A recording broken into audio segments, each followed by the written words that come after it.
Hey, everybody. It's A-Train. I'm here with our good buddy, Super E. What's happening? Not too much, A-Train. You still kind of trying to get over the horrors of your vacation? The vacation from hell? Yes. Yes, I think I'm fully recovered. Yes. Well, I've had numerous listeners. They want to know more because I told them there was another incident.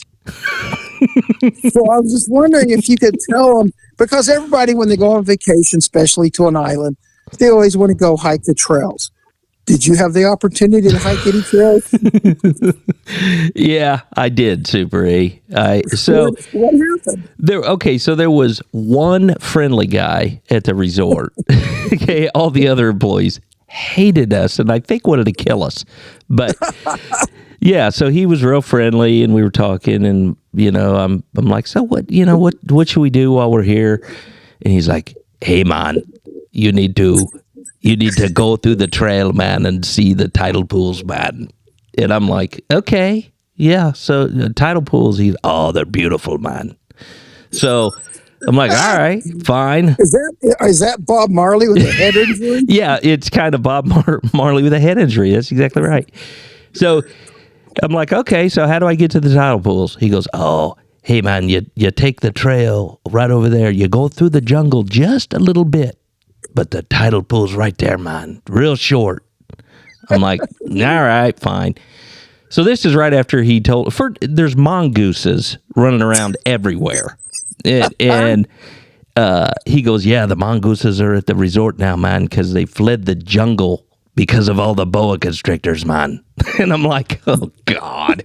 So anyway, so he's like, no, it's right there. Just a very short trip through the trail. You're at the tidal pools.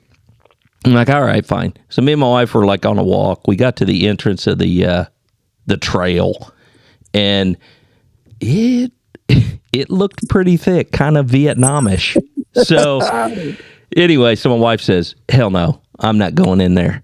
So I said, he said it's right there. I'm just going to go in. I'm going to see what these tidal pools are. She's like, all right, I'll meet you back at the beach. So I head into these trails, and according to Google Maps, it was like 0.1 mile, right? Right. So I go in the trail. I'm wearing flip-flops, which was really smart. So I get in there, and I get in a couple hundred yards, and I'm like, oh, man, this is some rough terrain. And I just kept thinking, well, it's going to be right around the bend. Right around the bend. So my wife's calling me. She's like, are you okay? What? I'm like, yeah. I said, I'm just going to keep going. I know it's got to be right there. So I'm walking through the trail. I wish I would have had a machete. So I'm going. It's pretty rough. And I did take one spill. I took a spill, bloodied up my knee, got all muddy, kind of fell off the trail. Now, did you pass up anybody else going to see this? Yes, a couple people, and they kept saying, "Oh yeah, it's just you're close, you're close." Ernie, how were they dressed? Well, they were more appropriate. They didn't have on flip flops and had some hiking gear and water and stuff. I had nothing. So anyway, so I'm like, I'm just going to keep going. Well, it ended up being 2.5 miles. Through the jungle. And so finally, my wife's like, listen, it's been way too long. I'm getting a little worried.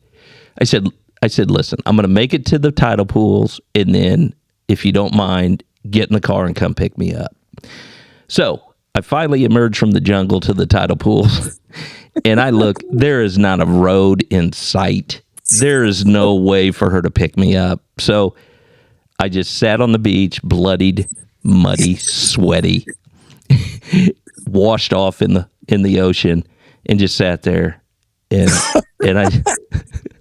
I just said, I have no alternative but to go back through the jungle to get back home. So anyway, so I went back through the jungle, emerged safe. Called my wife, said, please meet me at the pool with a big water. So what were the tidal pools like? Absolutely. I couldn't even, the tide was in. It was like high tide, so I couldn't even see what these tidal pools were. So so it was 3 hours through the jungle, bloodied, saw nothing. But anyway, made it out alive, Super E. Oh, well, that's good. Everybody's glad you're back. Yes, I'm back at safe, man. Now, what was you thinking about the boa constrictors as you were walking? Not gonna lie, had my head on a swivel.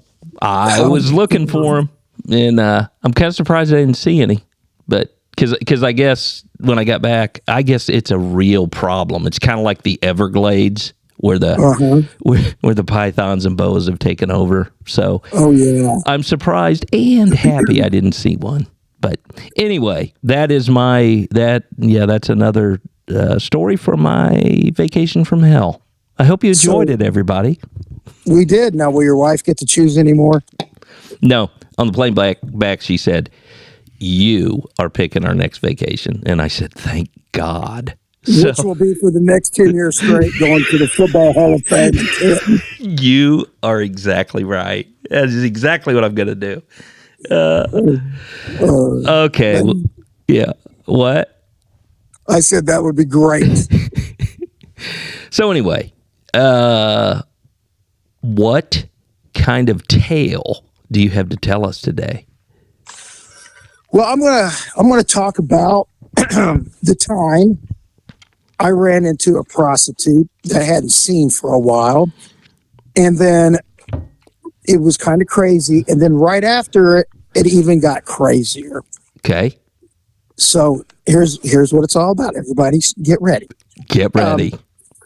I was working late night, about midnight, and I was driving down 10th Street, East 10th Street. And along East 10th Street, which is 10 blocks north of the hot dog stand, East 10th Street started getting crazy with drugs and prostitutes. So I was checking it out. I'm cruising westbound, heading from Sherman, and I'm driving along, and there's this young woman at midnight, thumb out, very enthusiastic with the thumb, waving at cars. Yeah. So, she's working, she's prostituting. Uh-huh. So I just slowed down, pulled over. She ran about 30 yards, hopped in my car, started talking to me. And I'm looking at her. I said, man, she looks familiar. And I could tell she was looking at me like, he looks familiar. However, she was like freaked out from smoking so much crack. And what happens to them when they smoke a lot of crack, they start grinding their jaws. Uh-huh. They start grinding their teeth real bad. Like when Barney would mention that Andy's jaw muscles were working. Andy got mad. Andy Griffin. You're working your jaw muscles again, Andy. She was grinding them. And I was like, oh. Then as I'm driving, I pull into this gas station. I think it was a Clark station on 10th Street that was closed. I pull into the parking lot. I look at her. I go, I know who this is. This is Ashley. Ashley used to inhabit the South Side, and I think she turned herself out on the street when she was like 15 or 16. Now she was about 19. Oh, and she, as they all do, they put on a little bit of weight because when they go to jail, they eat the green bologna. It's full of calories, and they pack it on. And so anyways, I'm going, Ashley, it's me. It's Super E. What are you doing up here on 10th Street? And she's grinding. She's like grinding her teeth. Super E, grind. And then she just says, she's fucked up on the crack. She wants to get some money to get crack. That's why she's on 10th Street, because that's where most of the crack houses were. Yeah. And I said, Ashley, I'm going to, just jump on out and stop. Stop it. They're complaining on you. And she goes, hey, Super E. And she's grinding her teeth. And I'm like, oh my God, her teeth look like razor blade chiclets. And she looks at me, she goes, Super E, I won't charge you any money. Pull out your dick and let me give you some head. Come on, pull it out. I'll give you some head. And I said, Ashley, no offense, by the way, you're grinding those chocolates, you'll know every bit of meat off my reproductive parts. No way. Oh, I won't bite it. I said, oh my God. Ashley. You look like a meth head Dracula. No fucking way, Ashley, no. And then right then, as I'm telling her no, she needs to get out, I see this red Ford Taurus go past us about 100 miles an hour. Remember, this is midnight, so there's no traffic. All right. And then I see a police car right on its ass. And I'm like, holy shit. I go, hey, Ashley, I know you want to suck my dick, but I want you to do it because I don't want it to be shredded to ribbons. But how would you like to go on a car chase? Oh, and she goes, no fucking way. And she goes, you can let me out. So she jumps out. And I'm thinking, I'm not going to go over the speed limits, but I'm going to back up this officer. Yeah. Because he has no help, even though I'm playing clothes. Right. And so I pull in behind him in whatever old piece of shit I'm driving. And I'm safely going, trying to, stay inside of what they're doing. Well, the suspect driving the Taurus, he was looking behind him at the police car, and he forgot that the road, 10th Street, it kind of has a Y where you have to turn kind of like veer off to the left, veer off to the right. Because if you go straight, you're going straight into an apartment building. Well, right. He was too busy looking behind him, and guess what? At the last second, he saw the apartment building, slammed the brakes, and blasted right into this apartment building. Oh, no. Yeah, and it spun his car around, and his driver's side door is almost up against the building. Okay. And the front end's all smashed up, and he opens the door, and he kind of falls out, and he sees me coming up on him because the uniform officer's on the radio, giving location, what he needs. Right. I run by him with my badge out to let him know, and he recognizes who I am. Yeah. And I see the suspect. He opens the door and falls out halfway. And then with his left hand, he rolls down the window, and he's got a big bag of cocaine. He's trying to get rid of it. He thinks before the policeman, he throws it. It hits the building, bounces back, and lands on the center of his chest. And he just and he's like, damn! And before he could grab again, I walk up and show him my badge. I said, give me that. And I picked up the cocaine off his chest, and again he goes, son of a bitch. And I said, I know, I got you. And then he's laying there. They immediately call for an ambulance. And this guy, he is messed up, but he's still able to talk. He goes, I wish I could have thrown that a little bit farther. I said, yeah. You didn't have much range on that toss. So he tried tossing it to get rid of it. It hit the wall, bounced back, and landed right on his chest. Yeah, and he's looking at it like, oh, damn, I got to reach up and get that again because he's all busted up. And I grabbed the cocaine. I said, I'll take care of it for you. And I said, an ambulance is going to come and take care of you. Uniform officer comes up, and, here come the police cars. Yeah. They all show up, ambulance. And the news media was right there. And I don't know if you remember this newscaster. Now, I thought they all knew who I was because, I've seen him in court and I've seen him, around. So they had an idea who I was. So I thought she knew me. And she's interviewing the uniform officer and another uniform officer talking about it. And then she sees me standing there. And so I thought, oh, she's going to ask, talk to me. And then she puts the mic in my face. And she goes, excuse me, sir. Can you tell me what happened here? And I thought, is she messing with me? So I said, I'll go with it. I said, sure. I said, I just picked up this chick who was a prostitute. And I was driving along, and I saw that, she had daggers for teeth, and she was wanting to chomp on my penis. And I told her no. So I told her to get out. And then I saw the police car chasing this guy, and he crashed, and he threw out a giant bag of cocaine, and it bounced and hit him in the chest, and I grabbed it. And she just looked at me. Her eyeballs were big as saucers, and she covered the microphone. She goes, sir, I really don't think you should be saying that. You might incriminate yourself. And I looked at her. I go, don't you recognize me? I'm messing with you. I'm Super-E, Vice Narcotics. She goes, oh, yeah, I'm sorry. She goes, I said, here's what happened. I just said, hey, I was doing a vice investigation, checking for prostitutes. Yeah. Saw a car running from the police. He crashes. He's trying to get rid of the cocaine, and I was able to confiscate it from him. And they immediately called for an ambulance. And she was like, woo, okay.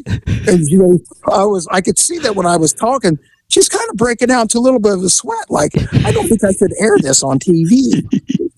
You know what? She thought you were the ultimate hillbilly that they always interview on the news. Oh no. Yeah. Oh, that's fantastic. So, that's great. It's like I could see it when she was interviewing me. They had put the crawler underneath with my name.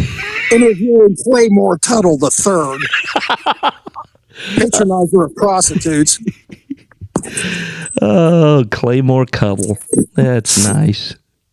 Just yesterday, I was getting off the interstate, turning right onto Washington Street, which is the start of the hot dog stand. Right. And I see a homeless guy there, and he's got a sign, and it says, "I'm too ugly to be a prostitute. Just give me money." Give me some loot. Give me some loot. If you don't give me loot, I will try to have sex with you. Oh, man. Yeah, he was not lying. He was ugly. He was an ugly one. We went shopping yesterday, and we had to go down in the town of TH, which is like a sliver of Indianapolis. And there was, they got a bunch of homeless people. And this one guy, he is way too energetic and enthusiastic.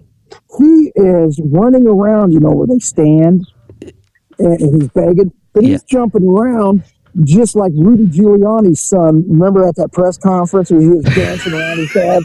That's the way this guy was acting. My wife goes, I would give him $1, but he's got way too much energy, and I bet he's got a car around here.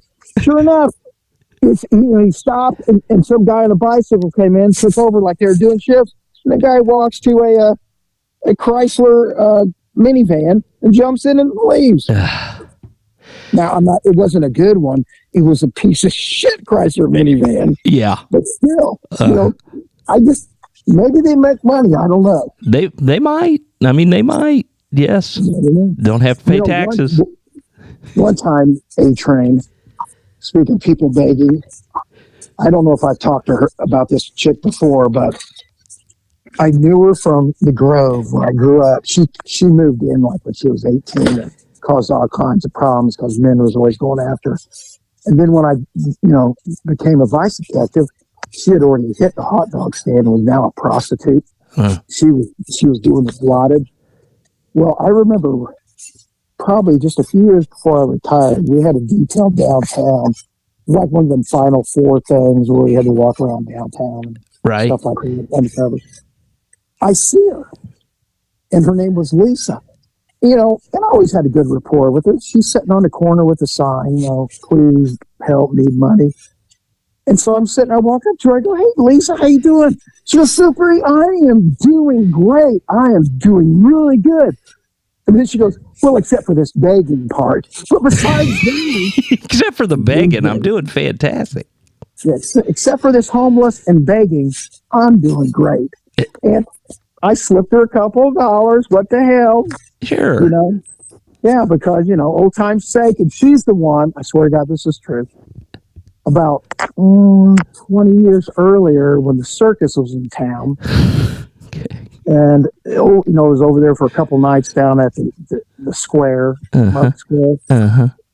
She always liked tigers. And, of course, she was drunked up, screwed up on crack and Dilaudid. She scales the gigantic security fence they put outside. She goes through the other whatever security thing, climbed over something else so she gets to the tiger cage. And she wanted to pet a kitty cat. And she sticks her hand in the tiger cage. And guess what happened? Her finger got bit off. Oh, my God. She sued the circus and won. Oh, my. You're kidding me. Nope. So there was a period of time in the early 90s, she was flush with cash. Wow. from and her. it lasted 35 minutes. Okay, you started that story out. Well, Lisa always liked tigers. Well, I mean, I know it. We could not believe it. Well, sometimes when I was irritated with her, after she got her finger bit off and she was roaming the streets, I would jump out of the car and I go, anybody with less than 10 fingers is going to fucking jail. You got shit, Super E. Okay, let's just think about this a minute. Okay. Your life is so rich with stories, and it's not all work related. You know a girl who climbed walls to pet a tiger, and he bit her finger off. Yeah. Not everybody has a story like that, Super E. I know. It's a crazy world, man. God love her. God bless Lisa. Oh, the first time I met her, I was working at the Village Pantry, and of course, being a young Super E before I was a policeman, but women would come in and talk to me, and then I'll have to bleep that out. Yeah. Lisa comes in, and she's talking to me, and then this woman comes in that I went to school with, looks at her and goes, Hey, young Super E, I didn't know you served whores here. And I'm like, what? Oh, yeah, she's a fucking whore. She's fucking every husband on the block trying to get them from their wives. Oh. And Lisa, not even skipping a beat. She's drinking her grapes Fanta soda. She goes, well, if you women weren't so fat and ugly, maybe your husband would be interested. And just calmly sashayed out of there. Oh, Lisa. Little did I know that she would have several instances in my life for the next 3 decades. Exactly. Lisa with the comeback. Burn her down, then walked away. Yep. Oh, well, I'll tell you what, we kind of covered some ground there on that, but every bit of it, I think, was pretty entertaining. I think so. Okay. Well, do you have anything else in closing, Super E? Everybody have a great day. Have a good weekend. Okay. And happy St. Patrick's Day. Oh, is that what it is? I think it is today. Yes, it is today. Yes. All right. So have a good St. Patrick's Day. Drink you some green beer, and don't black out. All right. See ya. All right. Bye.